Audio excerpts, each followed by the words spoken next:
आज सुबह हम बात कर रहे थे कि राम कथा जो हुई पिछले 5 दिन में, तो 4.5 दिन बल्कि उससे भी अधिक वो केवल वहां तक पहुंचे कि भगवान को वनवास हो गया है। केवट के पास भगवान पहुंच गए हैं और वो प्रसंग चल रहा था। 1 बजे कथा खत्म होनी थी, 12:15 जब मैं आया तो ये प्रसंग चल रहा था। पहले तो मैंने सोचा इनसे पूछूं कि पता है महाराज 5 दिन की कथा है, 1 महीने की नहीं। परंतु फिर सोचा कि नहीं, श्री हरि की इच्छा के बिना कुछ नहीं होता। इस जगह पर भगवान की व्यथा की कथा हमको नहीं करनी है। मनुष्य की हमेशा व्यथा जो होती है उसी की कथा है, सुख की कोई कथा नहीं होती। अगर आप कोई किताब उठा के पढ़े जिसमें अच्छा ही अच्छा लिखा हो, कोई नहीं पढ़ना चाहता उसको। मान लीजिए किताब में एक अध्याय हो, शुरू हो, आज आपका दिन कैसा था, दूसरा व्यक्ति बोले बहुत अच्छा था, आपका कैसा था, मेरा भी बहुत अच्छा था। आज सारा दिन क्या किया, बस बहुत अच्छा गया, ऑफिस गया, खाया पिया, आपका कैसा रहा,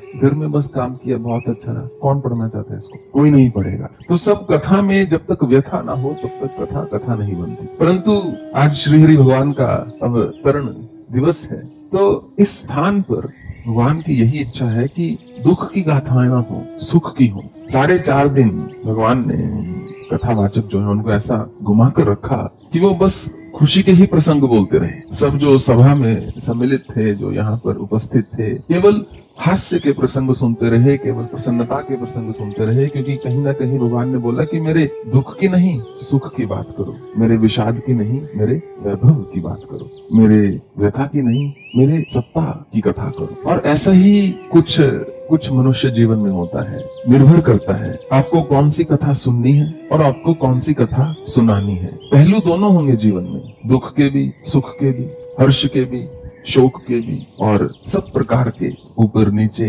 नैतिक अनैतिक, शीतोष्ण इत्यादि इत्यादि। परंतु आपको किस पहलू पर अपनी दृष्टि को गड़ाना है, ये निर्णय जो होता है व्यक्तिगत निर्णय होता है, जो मनुष्य तय कर लेता है, जो कि अभ्यास से आता है। जब आपको लगे मुझसे नहीं होता, मैं खुश नहीं रह सकता, या जीवन में कमी है, या मेरे पास बड़ी गाड़ी नहीं है, या रोमांस नहीं है,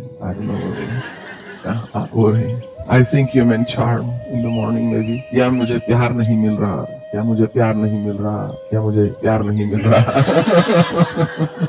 अगर ऐसी मन में भावना आए तो स्मरण रहे कि आप चाहें तो बांसुरी सीख सकते हैं, आप चाहें तो गाना सीख सकते हैं, आप चाहें तो ऐसी ताल बजाना सीख सकते हैं जो कि मधुर हो, जो कि सुंदर हो, हृदय को पुलकित कर देने वाली हो। ये आपके ऊपर है, आपको कौन सा राग अलापना है, कौन सा आपको गीत गाना है, कौन सा आपको सुरताल छेड़ना है, ये आपके ऊपर है। बहाने बहुत होंगे, कारण बहुत होंगे कि नहीं मेरे पास तो सुखी रहने का कोई कारण ही नहीं है, मेरे पास तो खुश रहने की कोई ऐसी चीज ही नहीं जिसके कारण मैं खुश हूँ। परंतु वो मात्र एक दृष्टि की गलती है, दृष्टि का भ्रम है।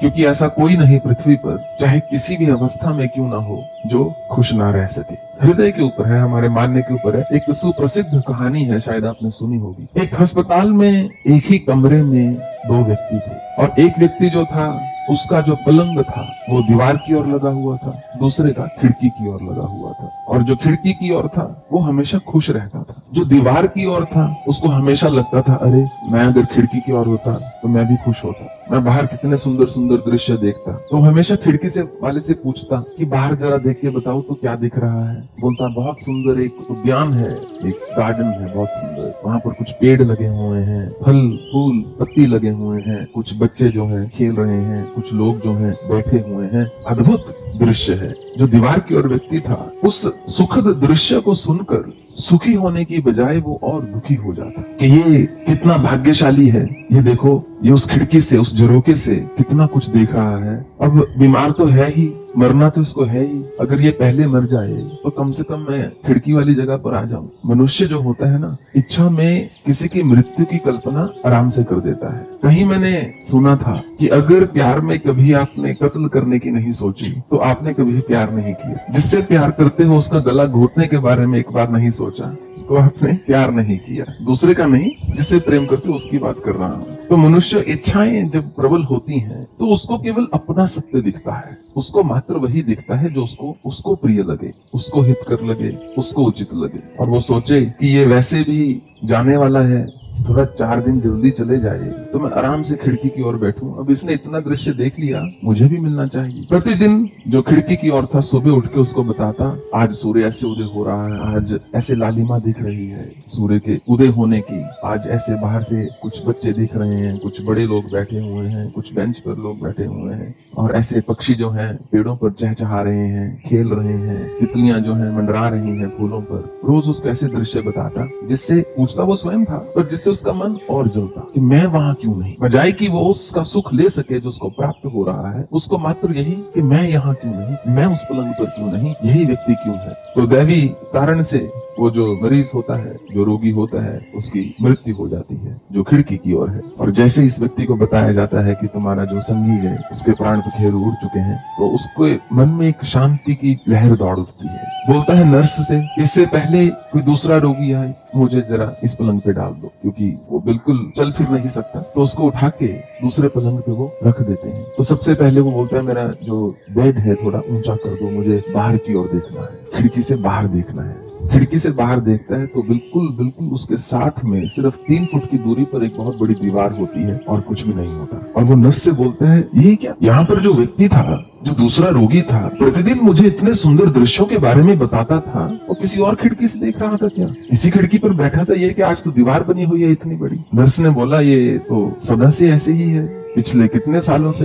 दिल्ली जैसे शहर में उद्यान कहाँ, वो बोली यहाँ गार्डन मिल सकता है बोला। तो ये तो यही था, वो तो सिर्फ तुम्हें खुश रखने के लिए कि तुम देख नहीं पा रहे, परंतु वो तुम्हारे हृदय में एक ऐसे दृश्य को जागृत कर सकता है, एक ऐसी भावना को उजागर कर सकता है, जिसके चलते वो ऐसे दृश्य का बयान कर देता था। तो हम अधिकतर मनुष्य ये दीवार वाले पलंग की ओर बैठे होते हैं, और हमेशा जिसके पास खिड़की है, जिसके पास एक झरोका है, उसकी ओर देखकर एक बस परेशान रहते हैं, व्याकुल रहते हैं, किसी न किसी अनजान चीज के लिए, ना जाने किस ध्येय के लिए अग्रसर रहते हैं, प्रयत्नशील रहते हैं। जबकि दूसरा जो खुश है, जो प्रसन्न है, वो इसलिए प्रसन्न नहीं कि उसके पास कुछ विशेष है, वो इसलिए प्रसन्न है कि उसने अपने आप से ऐसा एक संकल्प ले रखा है, अपने आप को एक ऐसा वचन दिया हुआ है कि मुझे प्रसन्न रहना है। तो कहीं ना कहीं यदि आपके जीवन में श्रीहरि का आगमन हुआ है, यदि आपके जीवन में आपको ऐसा सुअवसर प्राप्त होता है कि आप भगवान का चिंतन कर सकें, उनका गुणगान कर सकें, कुछ 2 पल ऐसे मिल जाएं कि आप प्रसन्न हो सकें, तो ये कोई अपने आप में छोटी बात नहीं है,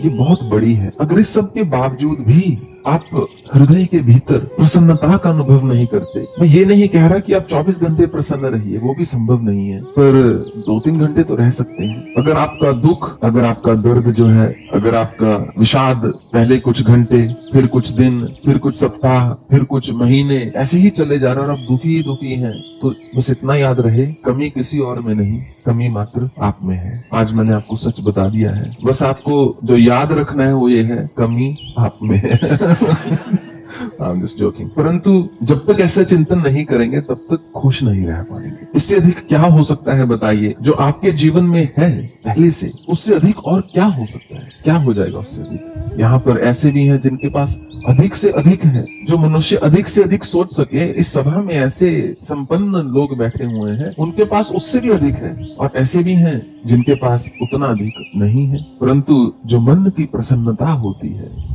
मन की एक सौम्य अवस्था होती है, वो इस पर निर्भर नहीं करती कि हमारे बैग में कितने नोट हैं या हमारे बैंक में कितना बैलेंस है, वो इस पर निर्भर करती है आपके सर पर कितना कर्ज है।